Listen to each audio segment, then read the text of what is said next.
Movie की शुरुआत में हमें वैंडम नाम के एक आदमी को दिखाया जाता है जो एरिज़ोना के सुनसान जगह में आज होने वाले सूर्य ग्रहण की तस्वीर लेने आया हुआ था। वो यहाँ एक अच्छी जगह ढूंढकर अपना पूरा सेटअप लगा लेता है और सूर्य ग्रहण होने का इंतजार करने लगता है। कुछ देर बाद जब सूर्य ग्रहण होने लगता है तो वो उसकी तस्वीर ले लेता है और जब वो पूरी फोटो लेने के बाद वो सभी सामान लेकर वापस से अपने कार की ओर जाने लगता है। लेकिन तभी रास्ते में जाते वक्त उसे एक बच्चा मिलता है जिसे देखकर वो काफी हैरान हो जाता है, मगर फिर उसको लगता है कि शायद इस बच्चे के माता पिता यहीं कहीं आसपास होगा। लेकिन उसको वहां पर दूर दूर तक कोई भी नजर नहीं आता, जिसे देखने के बाद वो उस बच्चे से बात करने की कोशिश करता है, मगर वो उसको देखते ही वहां से उठकर जाने लगता है। ये देखकर वैंडम उसे रोक के पूछता है कि तुम किधर जा रहे हो, जिस पर वो बच्चा कहता है कि मैं अपने माता पिता को खोजने के लिए जा रहा हूँ। जिसे सुनकर उसको काफी अजीब लगता है क्योंकि इतनी बड़ी जगह पर वो अकेला था, इसलिए वो भी उसके साथ जाने का फैसला करता है। लेकिन कुछ दूर जाते ही वो बच्चा अचानक से जगह पर रुक जाता है और वैंडम को देखकर मुस्कुराने लगता है। उसके बाद वो वहां से तेजी से भाग जाता है, जिसे देखकर वो समझ जाता है कि यह उसकी एक जाल थी और वो उसके जाल में फंस चुका है। मगर यहाँ पर वैंडम अपना रास्ता पूरी तरह से भटक चुका था और रात भी होने वाला था, मगर फिर भी वो जैसे तैसे करके वहां से आगे बढ़ने लगता है। लेकिन कुछ दूर जाते ही रात हो जाती है, जिस वजह से उसको रास्ता का पता भी नहीं चलता,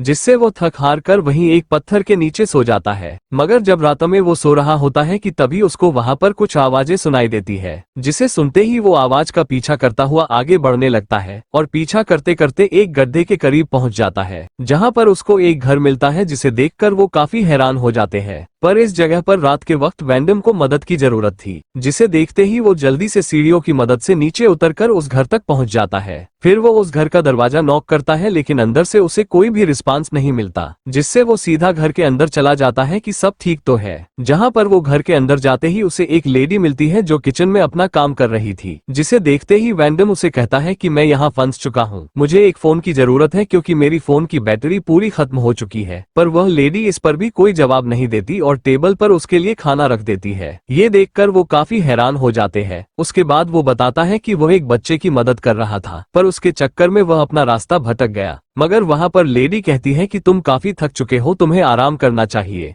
वैंडम को थोड़ा अजीब लगता है कि एक तो यह औरत यहाँ अकेली और ऊपर से इतनी आसानी से किसी अनजान आदमी को अपने घर में रहने की इजाजत दे रही है। यहाँ पर उसके पास और कोई रास्ता नहीं था, इसलिए वो वहां पर रुकने का फैसला करता है। वैंडम जब सो रहा होता है तो वही वो लेडी उसके सामने ही अपने कपड़े को चेंज करती है और फिर खुद भी सोने चली जाती है। अब अगली सुबह वैंडम उठता है तो वह देखता है कि वह लेडी सो रही है। वैंडम उसके लिए कुछ पैसे रखकर वहां से निकल जाता है, पर बाहर आने पर वह पाता है कि रात को जिस सीढ़ी के जरिए वो नीचे उतरा था वो अब वहां नहीं है और यह जगह काफी गहराई में थी। चारों तरफ ऊंचे ऊंचे चट्टान थे जिस पर चढ़ना काफी मुश्किल था। इस बीच वो लड़की भी जाग जाती है और फिर अपने काम करने में लग जाती है। यहाँ पर वैंडम उससे पूछता है कि यहाँ पर जो सीढ़ी थी वो कहाँ है, जिस पर लेडी कहती है कि यह मुझे मालूम नहीं है, वो लोग उस सीढ़ी को यहाँ पे कभी नहीं रखते हैं। वैंडम कहता है कि क्या तुम्हारे अलावा यहाँ और भी कोई लोग हैं, पर वो लड़की इसका जवाब नहीं देती। वैंडम सीढ़ी के इंतजार में होता है कि वो लोग उस सीढ़ी को फिर से वहां पर लगा देंगे, पर ऐसा नहीं होता। अब यहाँ पर उसके पास कोई रास्ता नहीं होता, इसलिए वो तय करता है कि वो इस पहाड़ पर चढ़ेगा, पर चट्टानें काफी गर्म थी इसलिए वह चढ़ नहीं पाता और दूसरी रात भी उसे उसी लड़की के घर में ही गुजारनी पड़ती है। फिर अगले दिन भी वह सीढ़ी वहां नहीं आती, तो वैंडम एक हथौड़ी और कपड़े से अपने हाथों को बांध लेता है ताकि उसे चट्टानों पर चढ़ने में आसानी हो और उसका हाथ ना जले।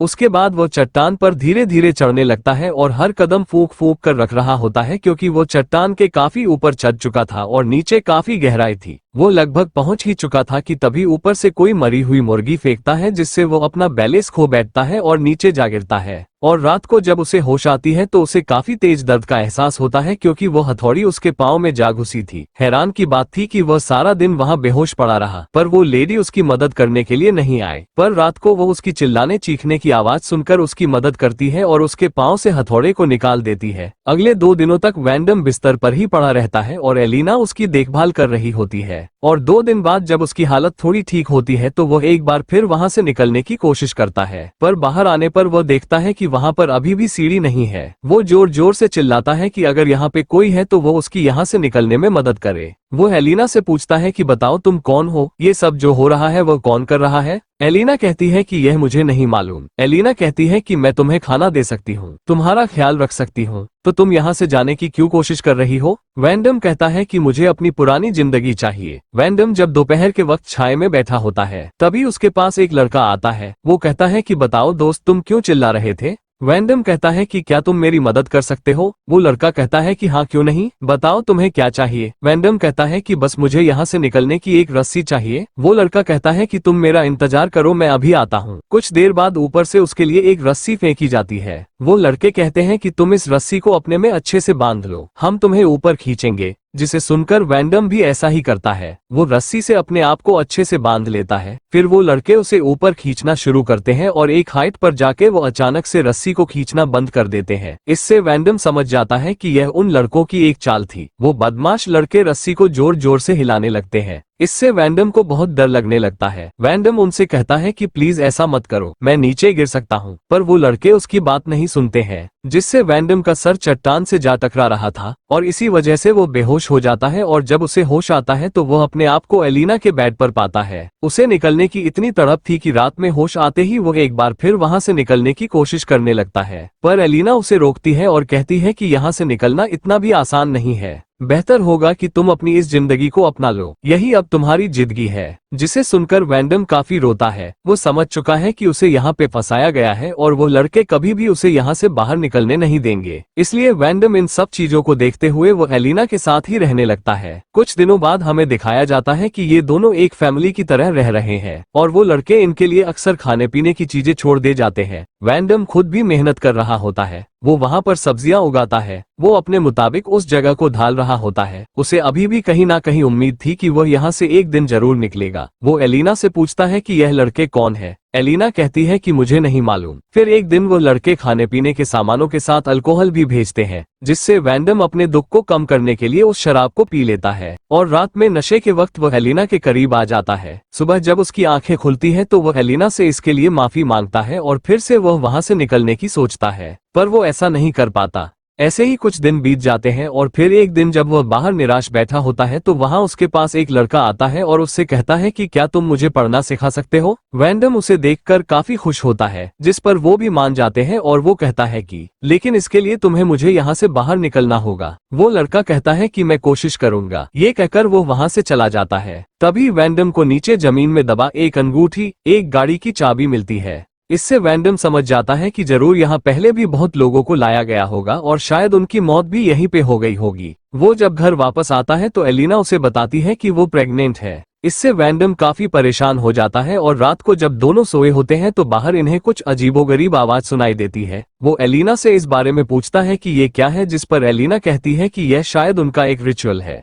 अगली सुबह वैंडम एक झटके से उठता है क्योंकि उसे बाहर एलिना के चीखने चिल्लाने की आवाज सुनाई देती है। वो जब बाहर निकलता है तो उसे एक लड़के की बॉडी ऊपर पहाड़ से लटकी मिलती है और यह वही लड़का था जिसने वैंडम को पढ़ाने लेकर बोला था। एलिना वैंडम पर काफी गुस्सा करती है और कहती है कि यह मेरा बच्चा था जो तुम्हारी वजह से मारा गया, तुमने उससे मदद क्यों मांगी थी। एलिना गुस्से में एक लकड़ी को उठाकर वैंडम पर हमला कर देती है और उसे मार मार कर बेहोश कर देती है, जिसके बाद वह 9 महीने तक उसे एक कैद में कैद करके रखती है और उसे जानवरों की तरह ट्रीट करती है। फिर एक दिन पहाड़ पर वैंडम को एक लड़की दिखाई देती है और वो लड़की भी उसे देख लेती है। वैंडम उसे देखकर चिल्लाता है और उससे मदद मांगता है, लेकिन इससे पहले कि वह मदद ला पाती है वो लड़के उसे पकड़ लेते हैं और वैंडम के सामने ही उसकी बेरहमी से कत्ल कर लेते हैं। इससे वैंडम को बहुत गुस्सा आता है और वह रोने लगता है। वैंडम ये देखकर पूरी तरह से टूट जाता है क्योंकि कई महीनों बाद उसे एक आशा की किरण दिखी थी। अब ऐसे ही कुछ दिन और एलिना का भी बच्चा होने वाला था। वो एलिना से कहता है कि देखो अब तुम मुझे बाहर निकाल दो, तुम्हें मदद की जरूरत पड़ेगी, पर एलिना उसकी बात नहीं मानती और वहाँ से उठकर चली जाती है। वैंडम उसे कहता है कि प्लीज मुझे यहाँ से बाहर निकालो या फिर मुझे मार डालो। फिर एक दिन वो अचानक से वैंडम के पास आती है और उसका पिंजरा खोलकर उससे कहती है कि मेरी मदद करो, मैं तकलीफ में हूँ। वैंडम ना चाहते हुए भी उसकी मदद करता है। तभी इस दौरान वो वहाँ पर दिखता है कि आज सीढ़ी लगी हुई है, पर वो एलिना की मदद कर रहा होता है। इसलिए वो उसे ऐसे छोड़कर जा नहीं पाता। फिर हमें दिखाया जाता है कि एलिना ने एक बेबी को जन्म दिया है और इस बेबी के होने से दोनों काफी खुश है। पर इसी रात के अंधेरे में वह सभी लड़के नीचे आते हैं और वैंडम को पकड़कर बेरहमी से उसका गला काट देते हैं और फिर वह एलिना से कहते हैं कि माँ, हमने यह आपके लिए किया। एलिना कुछ भी नहीं कहती है, जैसा लग रहा हो कि उसे ये सब पहले से ही मालूम हो। और फिर सीन शिफ्ट होकर हमें कुछ महीने बाद का सीन दिखाया जाता है जहां घर के बाहर वैंडम की डेड बॉडी होता है जो कि पूरी तरह से सड़ा हुआ था। और इसी के साथ ये मूवी यहीं पर एंड हो जाते हैं।